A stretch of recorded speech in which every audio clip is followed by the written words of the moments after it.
right. Hello, everyone. You're listening to Castbitten, a Dungeon Synth podcast, and I'm the host, Trev. And I'm psyched today for our guest. We've got Reed, otherwise known online by her handle Grackdraws on Instagram. Reed is behind a ton of cool art. She does the cover art for this podcast, the original one and the current one, as well as the cover art for my most recent Castbitten singles, the two ones to Stare Down to Heaven and A Quiet Move. Most likely you just heard A Quiet Move at her request. So yeah, her Instagram account has been garnering huge success lately, and word on the street is that she's potentially toying around with some possible physical releases of her artwork. So this is Reed. Welcome on, Reed. Thanks so much for coming. Yeah, thanks so much for having me. And it's been like super cool to have been able to do, art in this way.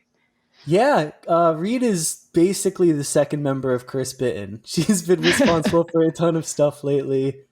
She's always cranking out really cool, interesting stuff. And yeah, I'm so psyched to have you. So first thing I want to start off, just really general, how did you get into visual art? What are some of your early memories there, and how did it kind of get to where you are today? So I've drawn for a really long time. I think a lot of people, whenever they see artists, or like a lot of time when they see artists or drawing, they'll be like, "Oh, well, you're so good at art. Like, I wish I had that talent." And it's like, like most things, it's just practice. I started probably, I think my earliest recollection of like drawing a lot was like around first or second grade. I, for the longest time, drew just dragons as a little kid. I love dragons. I always wanted to wear shirts with dragons on them. And I think, I don't know if you remember this, because it was probably, we're the same age. So around that time, like the Dragonology book Dragonology? released. Yeah, it was just like really cool book. But like everyone in my elementary school was obsessed with it, and so everyone was drawing dragons. And so yeah, that was kind of my intro into it. I'm looking at Dragonology now. I feel like I remember someone bringing this in. I remember the long, like, blue-green dragon, particularly. But I love that. I can see that being huge inspiration. Yeah. I don't want to gloss over what you started with. I feel like it's really important to point out that talented maybe isn't the right word for hardworking artists like you. Like, I try to use the word skilled because there's so much work that goes into it, and to imply that it's all innate is a little off the mark.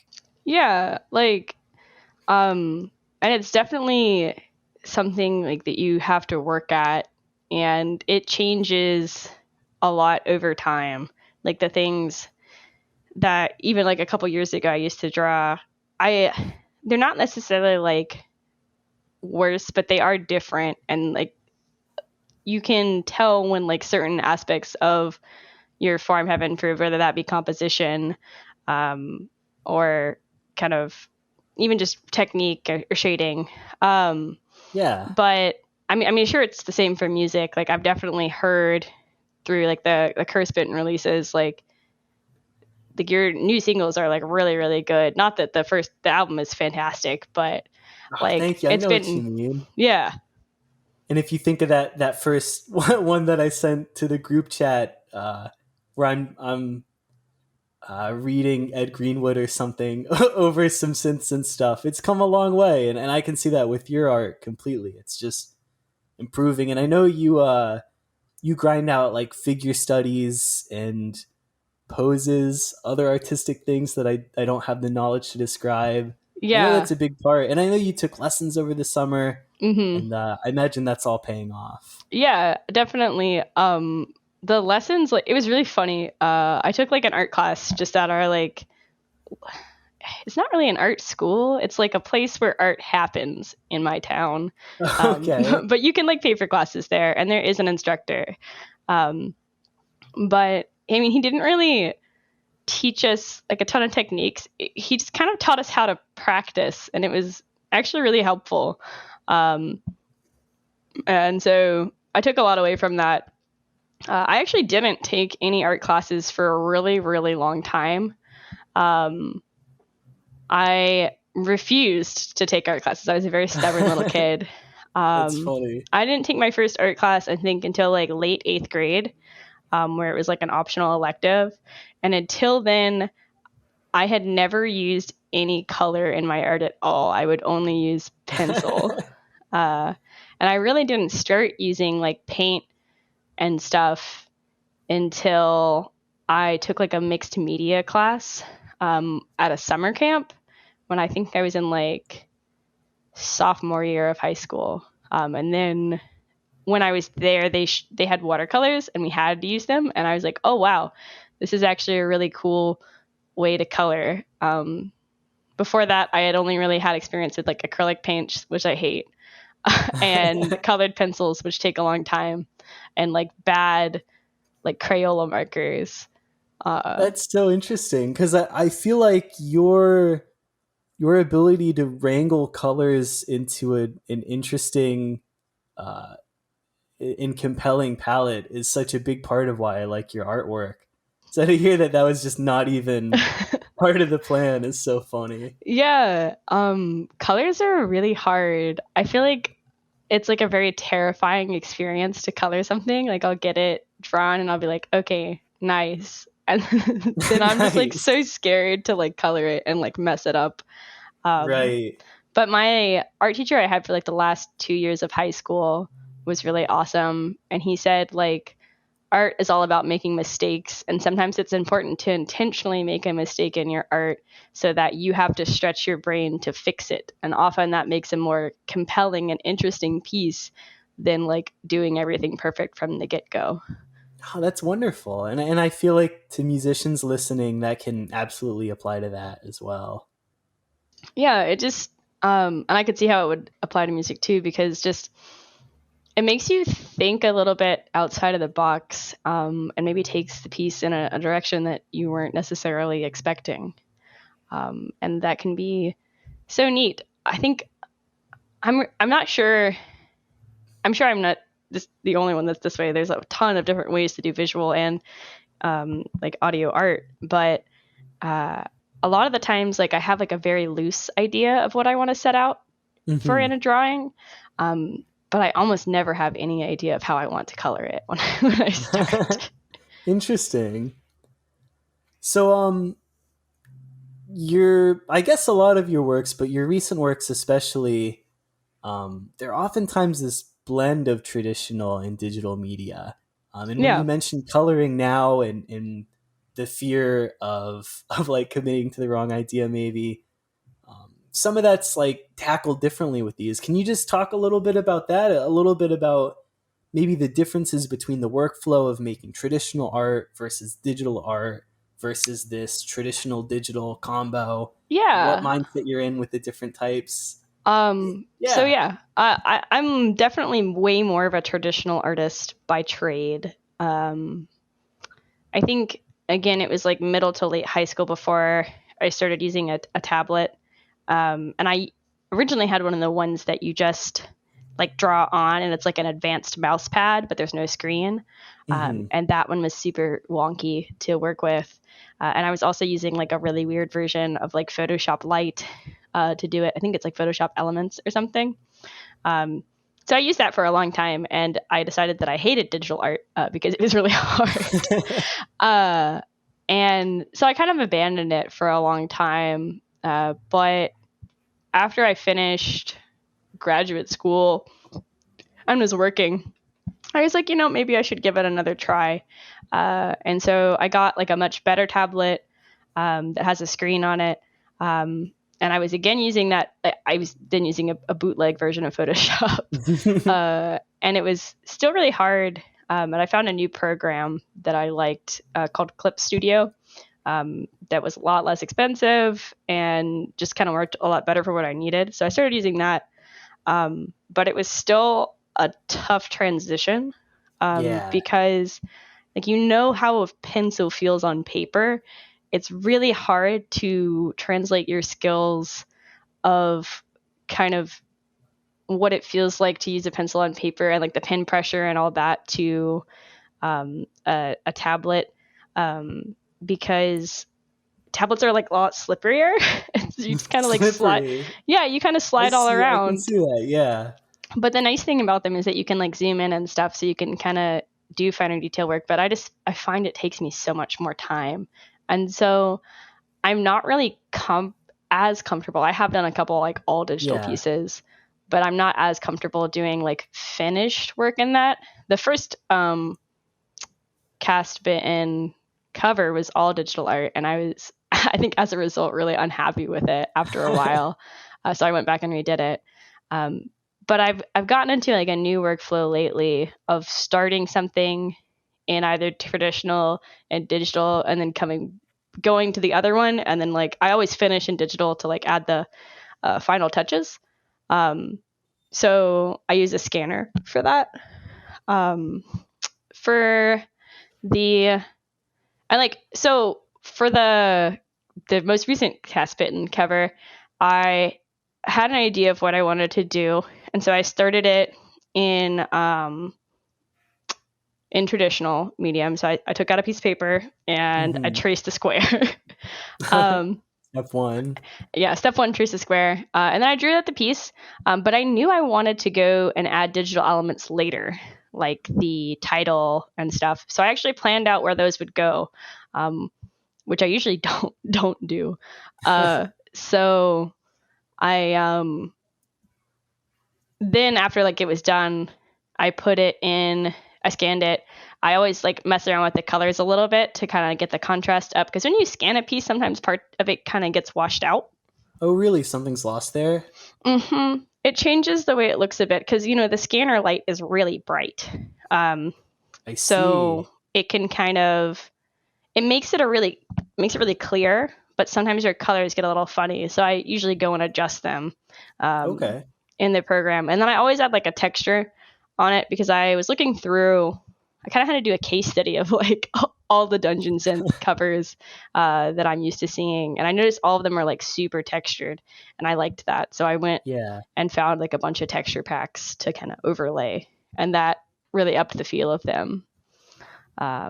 Other things, sometimes I'll like plan out a piece digitally first so I don't waste paper, drawing like thumbnail sketches and stuff, and then one time I printed that out, traced over it in traditional, and like then I scanned it and then colored it digitally.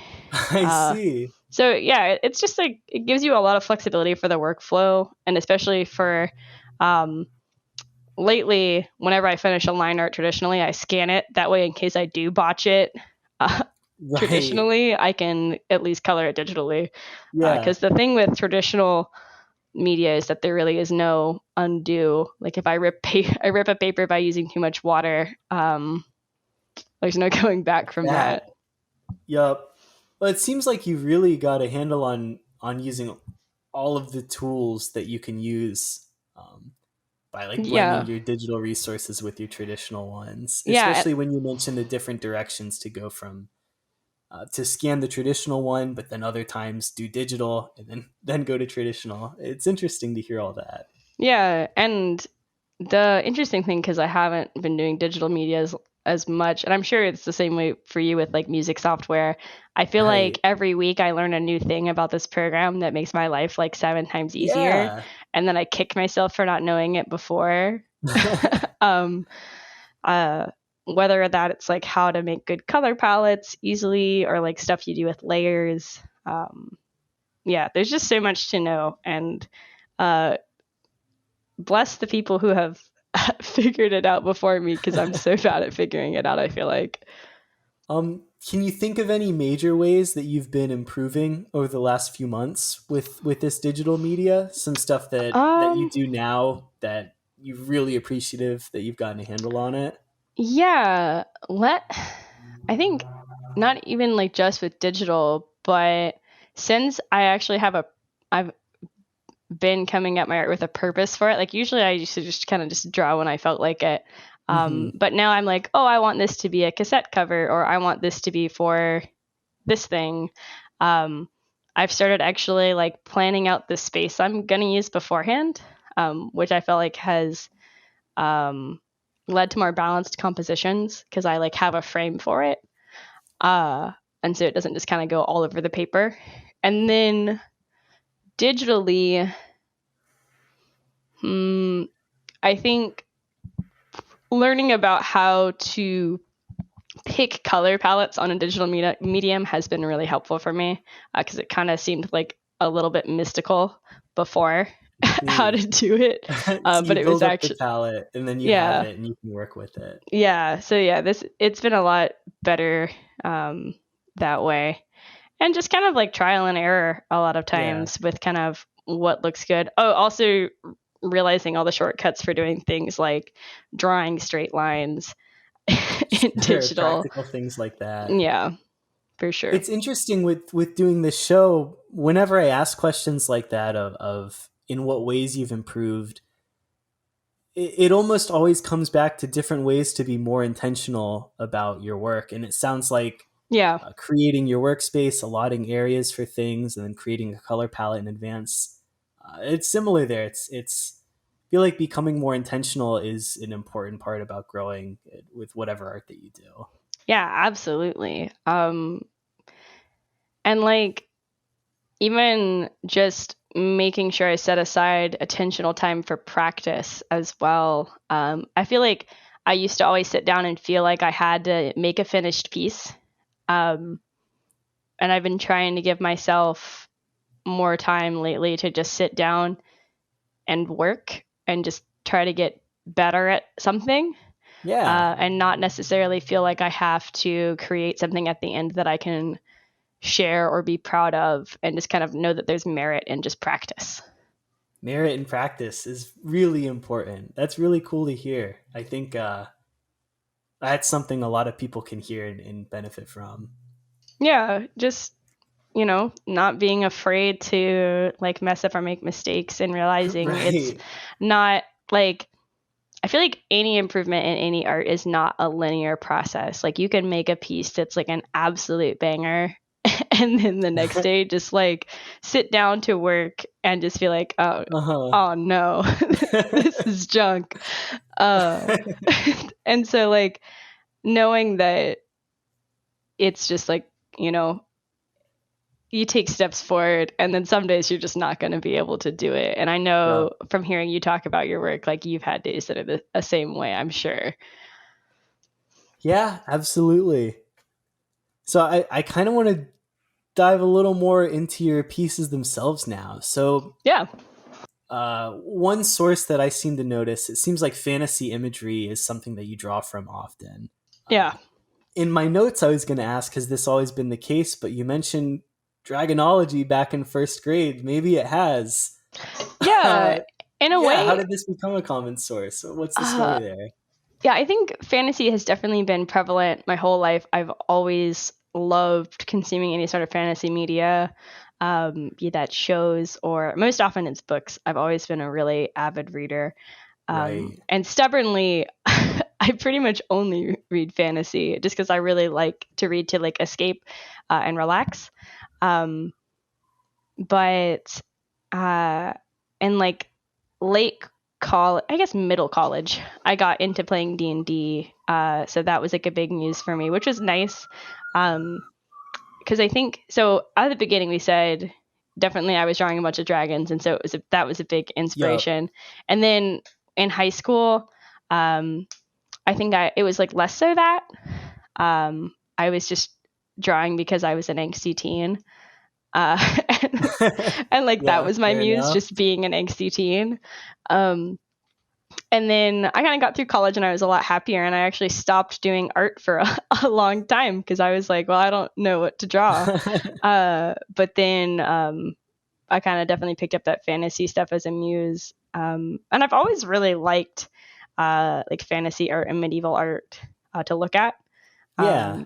And I love the way that it is like shaded and like the really tight small lines, and the way that it's like very talented and advanced in some ways, and then like in other ways, I don't know if you've seen that like medieval drawing of like the horse where it's just like really messed up, but I think often medieval art can be kind of funny in a way, Yeah, I but know where also you're coming serious. from. The Yeah. proportions are sometimes wonky, or maybe just Hmm. the situation that you find the subjects in. Yeah. It's just Yeah. kind of odd. And I like that about it for sure. But yeah, I'd say recently, definitely listening to a bunch of dungeon synth has been a big source of inspiration. D&D has been a constant muse for me, uh, both with writing and with drawing, and of course books too. So yeah, I think Oh that my gosh. about encapsulates it. There's so many places that we can branch off from there, and I don't know which one to dive into first. But you mentioned lists like Dungeon Synth, the reason we're here on Castbitten, a Dungeon Synth podcast. You mentioned that that's a big inspiration. I know that you listen to music when you draw. Hmm. What makes a Dungeon Synth track good to draw to? And is there Yeah. anything like unique about that compared to just being a good track in general? So I'll start with in general what I look for in a piece to draw because I don't always listen to Dungeon Synth. It has been more that recently, but in Mm-hmm. general, what I pick to listen to often, I try to pick things that don't have words because I don't like the words to influence what I'm drawing or distract me from whatever I'm trying to like channel into a piece. Um, so I typically pick things without words. That used to be like um, electronic, and now it's more dungeon synth focused. As a for a dungeon synth track specifically, um, what makes a good piece? I think it really depends on what I'm trying to draw. So if I'm trying to draw something that is like more lighthearted, I'm obviously going to want like a more upbeat dungeon synth that might have some more woodwinds and reeds in it. Mm-hmm. Um, but then if I'm trying to do kind of a more gritty piece, the more kind of ambient, um, The darker kind of stuff. yeah, the darker stuff.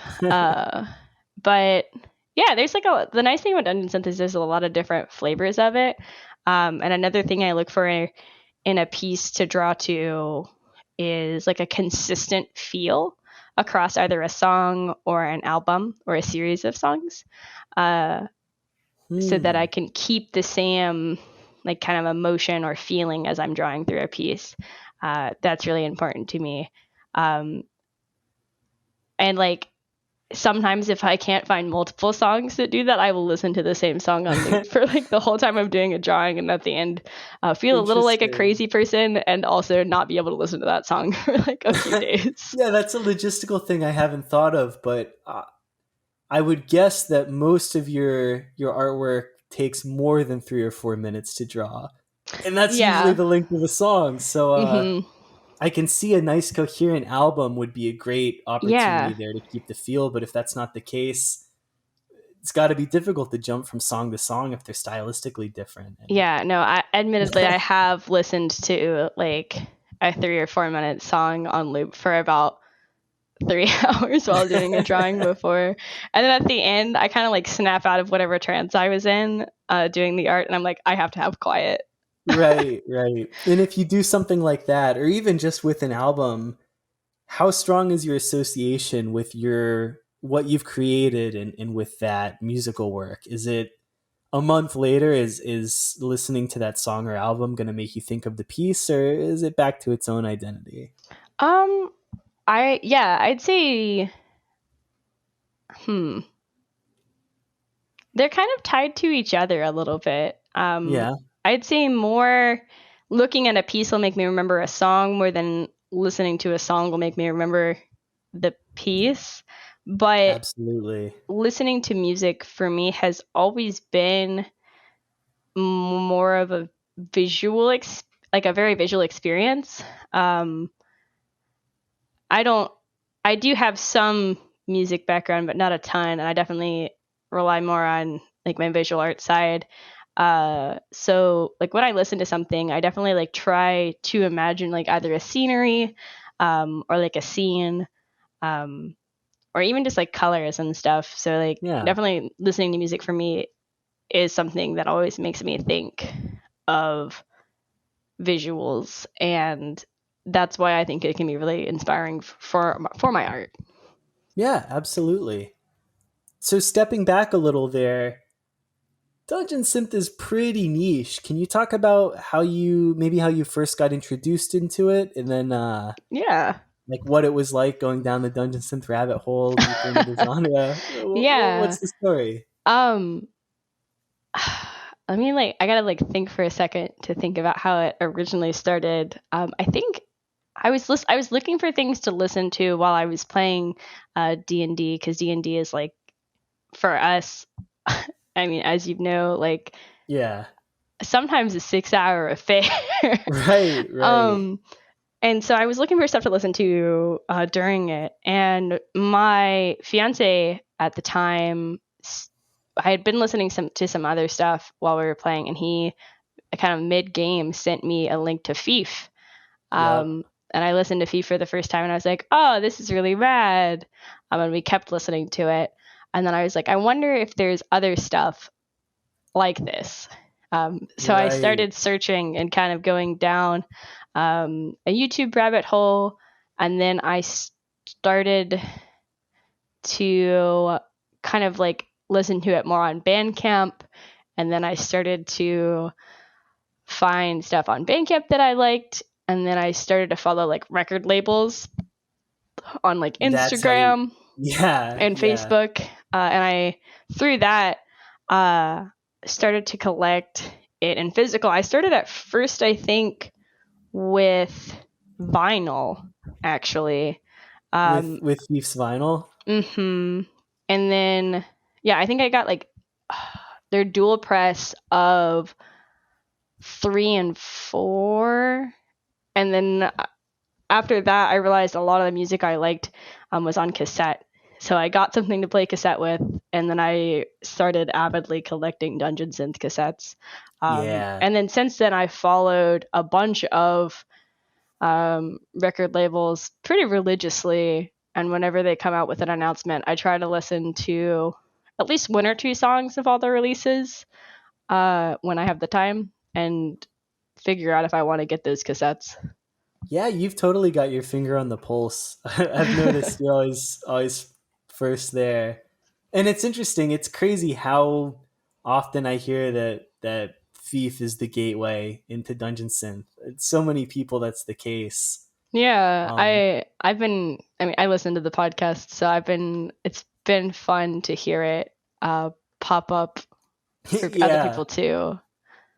I hate to get controversial in this show, but what's the best Thief album? Hang on. I gotta look at which tracks Yeah, are on take your which. time. Give It's a me big question. it's a divisive question. Okay, so I think my answer is, and this is like a non-answer, that Uh-oh. that 3 and 4 are the best. I think if you, I think if you made me pick, I think I might have to pick 4. Wow. But there's some of my favorite songs are on 3. I think I have the one I have on Yeah. Bandcamp that I'm looking at right now has 1 through 4 together, so I'm struggling to remember which song's on which.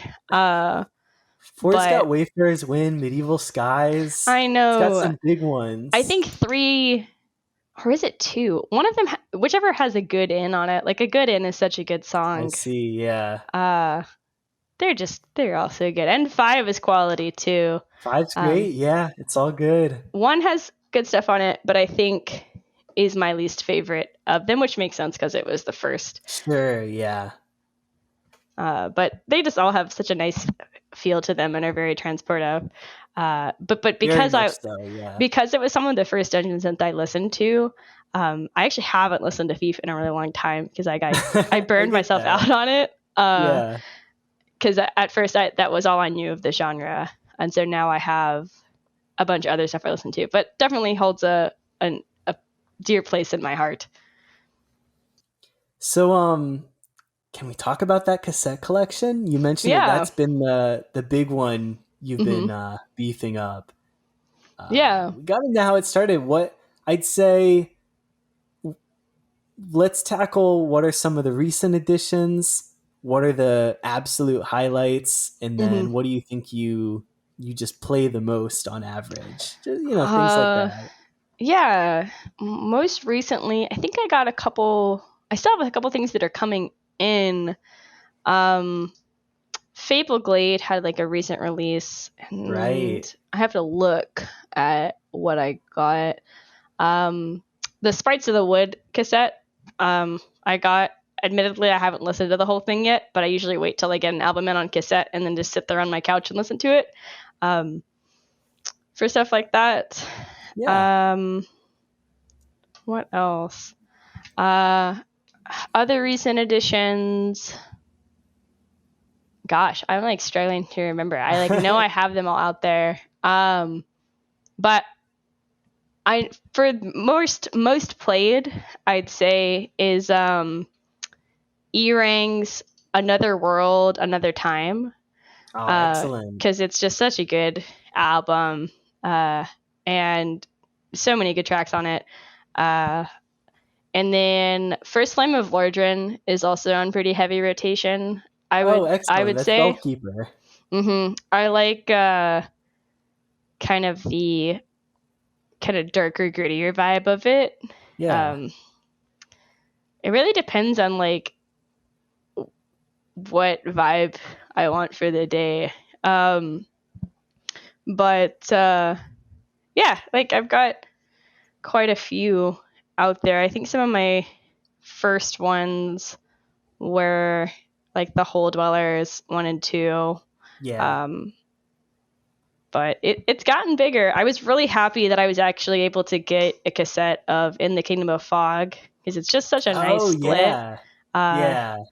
and I love cassettes because they're so. I love all the art that goes into them, It's whether. a lot of bonus. And the tactile feeling of like clicking them into the unit that plays them is just nice. Um, Right. I actually like them a lot more than vinyls. Uh, I'm not sure exactly why. I think it's just they're a little more compact, and vinyls are Something nice about fussy. them. Vinyls are very For fussy. sure. They're really easy to damage, especially living in a hot place. So I'm always Oh, worried that yeah. I'm That always makes worried it that my tough. vinyls are gonna get messed up. But cassettes are pretty easy to fix if they do get a little wonky. I've learned the delicate art of rewinding it and then slapping it on your leg to Oh, fix it. very important. Yeah. Yeah.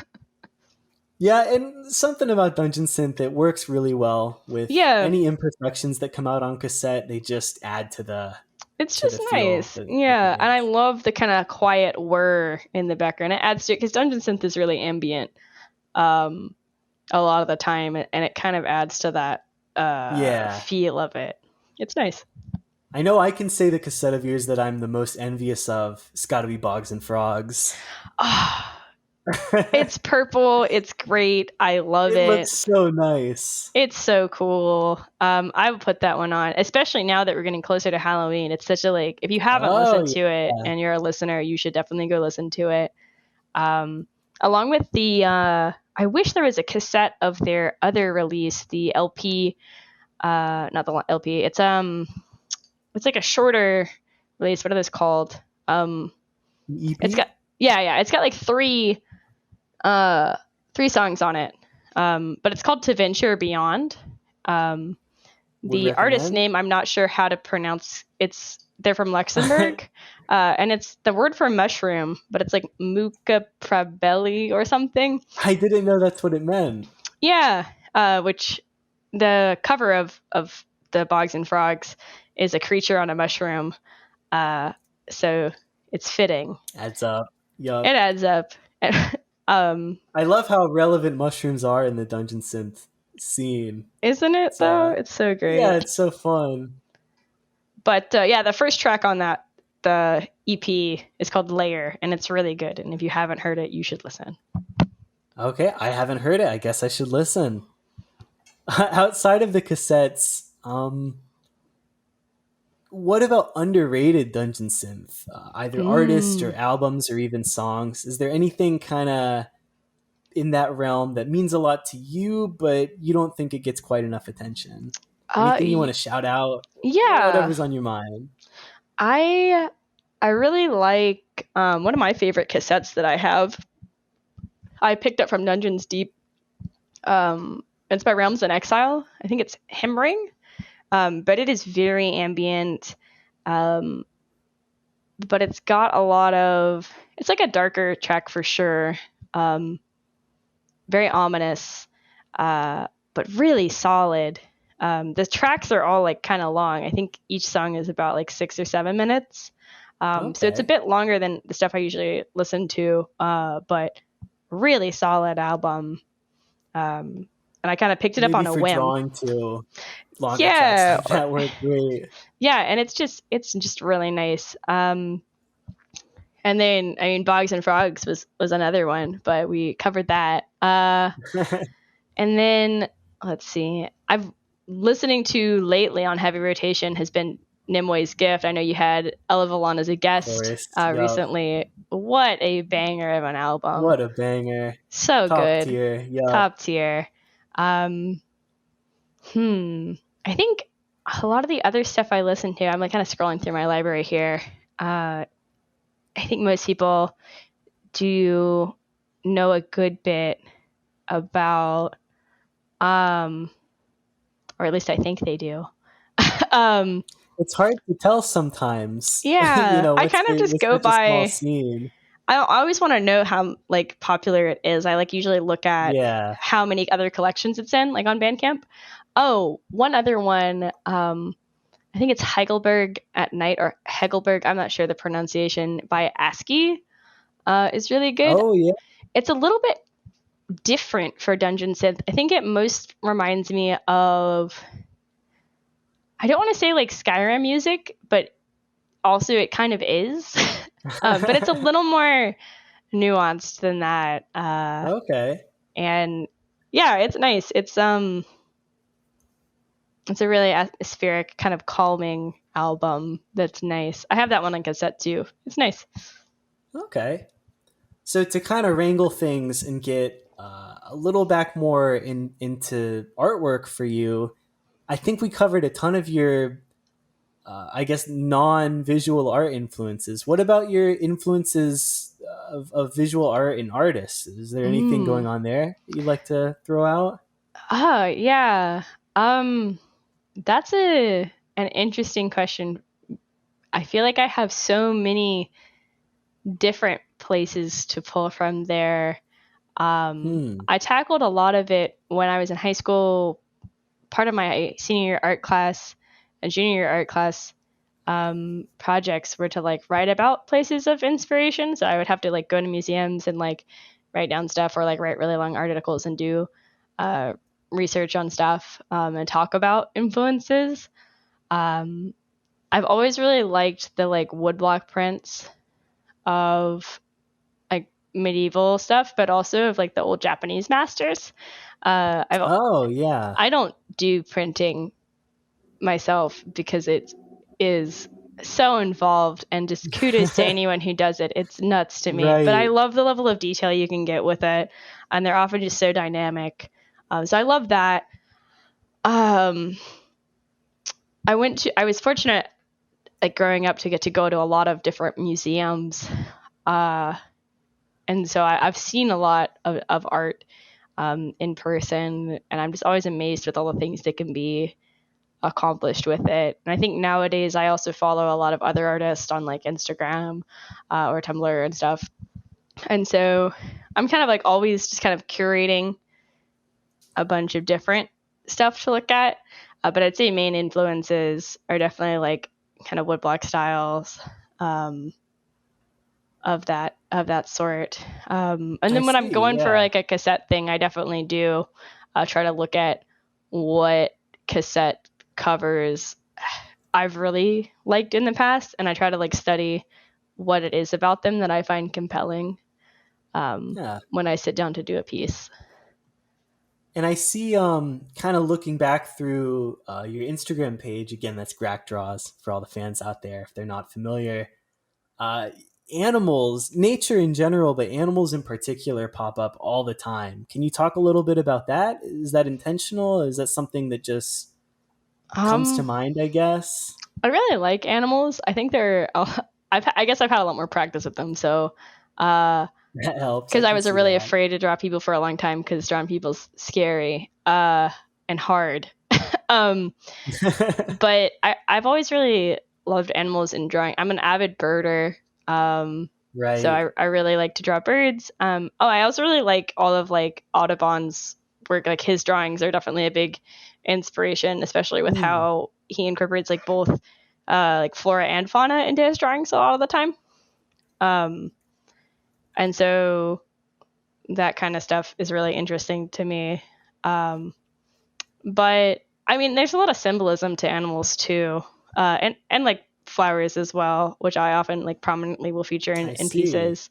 Um, and so I try to kind of lean on that sometimes, but sometimes it's just like, oh, I want to draw a cool bird, or and I like deer a lot too. They're really neat. I like the shape that a lot of animals have to them. Like I really like the shape of deer horns, or it just kind of has interesting lines and shadow to draw.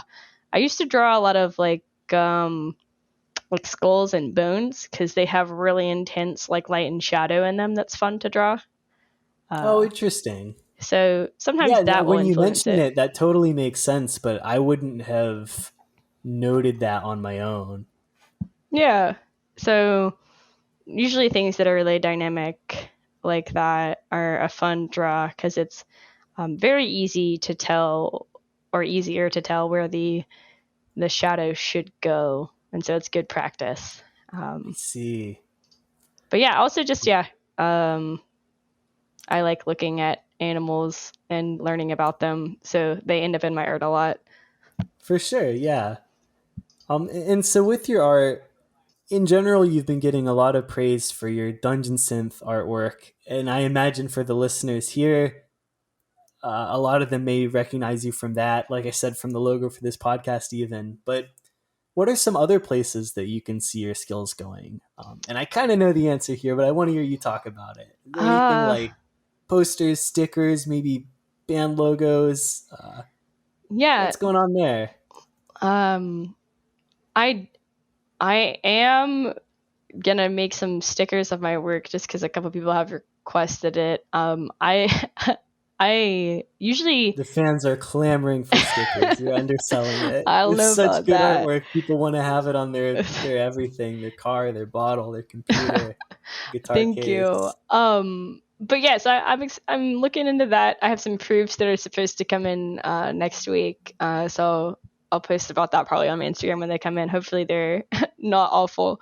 But uh, yeah, I don't know. I like making album covers and stuff like that because, like I said, I have had background in music in the past, but I definitely do not make music. But I Hmm. really have always enjoyed it, and I've always found myself surrounded by people who are really into music. Um, and love to learn about it and hear other people talk about it. And so it's nice making album covers is a nice way to be uh, included in the music scene without having to make music. Right. So I'd like to continue to do stuff like that.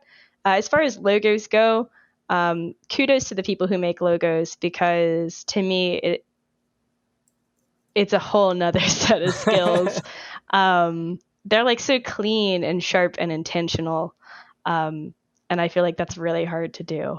Uh, so it'd be cool if I was better at that, but I think definitely like album covers and that sort of stuff is more Could my see that. wheelhouse. Yeah. It's so exciting in general to do like cross media collaboration like Yeah. that. So I can see that being a draw. And yeah, band logos do seem kind of like their own thing. That can be, I imagine, tough to transition into, I guess. One thing that like totally fascinates me about Dungeon Synth and I guess metal too is the fonts that people will use to put their band titles in. Calligraphy is a mystery to me, and I Oh think it yeah, always will be.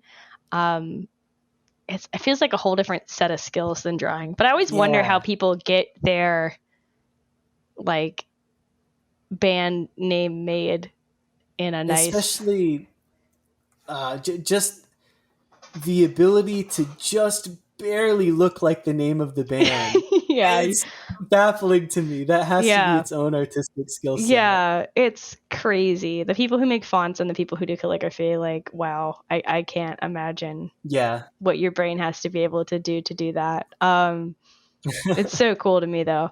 I love looking at them, and I love squinting at a Dungeon Synth cassette and like trying to to read what the title says, and then like looking on the side where it's written in Yeah. normal font, and being like, ah, okay, I can Yep. kind of see it now that I know what it is. But So we're yeah, starting to wind down here and get through my notes, but one last thing I want to dive into. We've talked about how D&D really influences your art. yeah. For the fans, I've played a bunch of D&D with Reed, with her as my DM, is also just as a player. I want to do a little like lightning round there. Okay, What's yeah. what's your favorite class with D&D? Talking 5e here. Yeah. Um, I have to say cleric because I've played a cleric for It's almost true. 4 years now. It's a fair So answer. it's the devil I know. I uh I really enjoy how much thought goes into prepping, and then I also I've liked playing a rogue too. Because it's the opposite, where you don't have to think at all. So I think it's Mm, nice. One of my favorite things about D&D is that there are so many options for kind of character creation, and even how you play the game. Like it's just yeah. nice. It's just very creative, and it's kind of whatever you and your group need it to be. Uh, Would you say you're more of a crunch player or a flavor player or somewhere in the middle? I I'd say I'm somewhere in the middle. I think in terms of like what I value, I really value flavor, and I really Yeah. start a character not from the mechanics, but from what I want the feeling of them to be. I've done like character writing in the past too, so like I definitely lean pretty heavily on that. Um, but at the same time, I live in a house of people who are are very, both of my fiance and I are definitely up to speed on some of the more optimization side of things and the Right. crunch. Um, Avid Treant Monk watchers. yeah, and I'm less so into it than he is, but I definitely do think about it. And so I think our games are a pretty good balance of the two. Yeah, I'd say so. And what settings or campaign modules do you find the most stimulating? What gets you Mm. exciting? Mm. That's a tough question. I mean, I played like a kind of a homebrew setting that's just absolutely wild. Um, Hmm. it's up in the north, and I liked Icewind Dale for that reason too. I like the kind of like icy northern settings. I've loved playing Yeah, yeah, Saltmarsh. Dale's special. Pirate D&D is just great, Salt Marsh, uh, yeah. and I don't know. I like a where there's like a blend of kind of emotions. I don't want it to all be slapstick silly, but I don't want it to be like all dark all the time. I think that's Right. why I would probably struggle to play somewhere like Ravenloft for a long time, because it would just seem a little bit one notey to me. I know it's a wonderful module. I've not played it myself, but that's one thing I could anticipate seeing. I like it to have a range of interactions, and I think the beautiful thing about D&D is it's all about the people you play with. Yep. Um, I just love getting to see other people's characters and what they do and what they bring to the table. Right. And I love the interaction of two characters that aren't exactly like the person playing them, and seeing how they impact each other and how the player lets them grow from that. The character changes. It's Absolutely. so nice, right? The arc of a character is so fascinating to watch, and definitely has inspired like several art pieces of mine are just based on people's D&D characters. Right. So that's always fun. do you find anything in common conceptually with what gets you excited about changing character arcs, or what gets you excited about creating visual art? Do you find anything in Hmm. common there? Hmm. That Diving is into your psyche. that. Yeah, that's a tough question. There's so much that goes into both of those. Um, I just like how dynamic characters can be. Like a character, if it's well written, they have flaws, they have moments where they shine. And if I ever go to make like a portrait of a character, I try to incorporate notes from that into that portrait, I guess, is Yeah. the most parallels I can draw. So much of it is hard to put a finger on. I think some of my favorite works of yours uh, capture the dynamics that a character would in the picture. I'm thinking of, I think the title is Unkillable. Is it the fish for A Quiet Move? Oh yeah. Like, I feel like I can see parallels there with you creating, like, I can see a visual story in my head when I see that. I see the sword through his head and the arrows coming into him, and this fish has been through so much, and it's learned and it's grown, and now it's got all these fish tactics, and I don't know. I feel like you see what I'm saying? There's a Yeah, character arc there, absolutely. that's very funny. Uh, that's interesting to hear about an art piece. But yeah, I definitely try to kind of create a visual story. Not really intentionally when I'm making it, but it does play a role for sure. Yeah. Often I'll think of like titling my pieces is so hard. I'm sure you can relate as titling songs. I Right. imagine it's also impossible. But Yeah. some pieces I'll make and I'll like immediately know like, oh, here's a little line I want to go with it. But others I'll just dump out onto the paper and be like, yep, I don't know what this is called. Fair enough. Yeah. All right. Well, I think that just about stretches everything I wanted to cover. I think if people are interested in this type of art in this genre, then they got a ton out of this. Or even if they aren't, if they just listen casually to Dungeon Synth, I feel like I would want to hear this if I were a listener. Well, thank you. It's Yeah. been a pleasure to be on the podcast. I've loved listening to the episodes. Like I said earlier, I love to learn about music and art, and I love hearing other artists talk about what they're passionate about, whether that be music or visual art or, you know, whatever. Absolutely.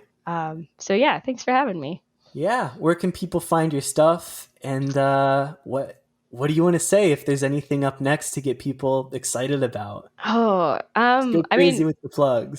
I don't. The thing I like never expected.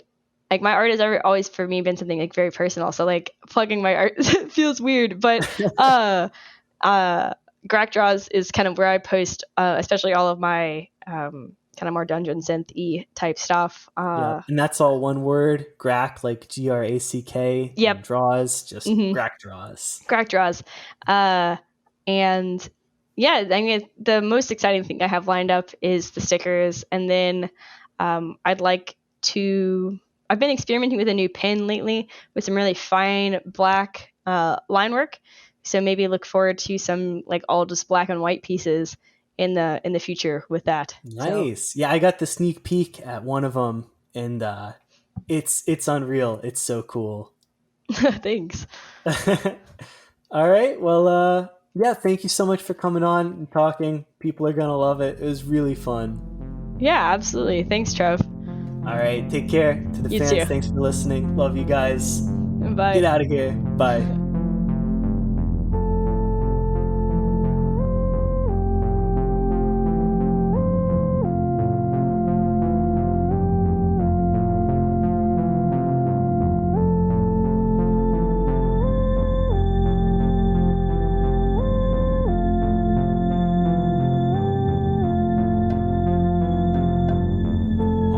Sup everyone, wasn't that so nice? I'm so appreciative that Reed came on and shared so much about her artwork. I love getting into the mindset of creative people and just learning a bit about what's going through their head while they're doing what they do, what makes it all happen. That's so cool to me. It's especially interesting hearing input about the genre from someone who's part of the scene, but in a completely different way than a lot of the people that I've interviewed. It's always nice to get an alternative perspective on things like that. So you can keep up with Reed and her art on Instagram. Her handle there is Grackdraws. It's all one word. It's GrackDraws. Grackdraws. Not only does she have a ton of cool art for you to look at, she's recently put up some stickers for sale, so that's something that you definitely got to check out. They're really cool. They look really high quality. If you listen to Castbitten, some of them are gonna look familiar. They're great. I bought one of each. I'm excited for them to come in. So there's a link to those dudes in her Instagram bio, or you can find them at etsy.com/shop/Grackdraws. Go check her stuff out. Send her a ton of comments. Send her a ton of messages. Let Reed know how good her stuff is, how her art makes you feel. And keep on the lookout for her style popping up in future Dungeon Synth releases. And in Trev news, as always, you can keep up with me and with my work at Castbitten_ on Instagram, or just Castbitten on YouTube and on Bandcamp. And you can stream and listen to my music and my podcast pretty much wherever you normally stream those things. I've got nothing new for the listeners on the Castbitten front, but I do want to say I'm just getting closer and closer to finishing that second LP, so keep your ear to the ground there. I'll keep you updated. I kind of took inventory last night, and things are really starting to pile up. I've got a lot of material. I'm excited there. We got songs all over the shop. You'll be one of them sooner or later. And then, as far as Castbitten news goes, I actually do have something big that I want to share. I'm going to be selling Castbitten t-shirts. They look great. They look so good. Reed modified the current Castbitten cover art that the folks love so much. She took it and changed it up to look really good on a t-shirt. And so those dudes are looking nice. They're slated to come in the mail tomorrow. So yeah, I think I'll just set up a merch section on my Castbitten Bandcamp page once I get all the final logistics worked out. And then I'll officially announce them everywhere that I can. So stay tuned. So much fun stuff going on. Not even to mention the next Castbitten ep. It's already in the can. That one's really good too. The folks, they're gonna love it. But alright, friends, I simply have to stop talking. I gotta go. Thanks so much for listening to me. Take care, everyone. Get out of here.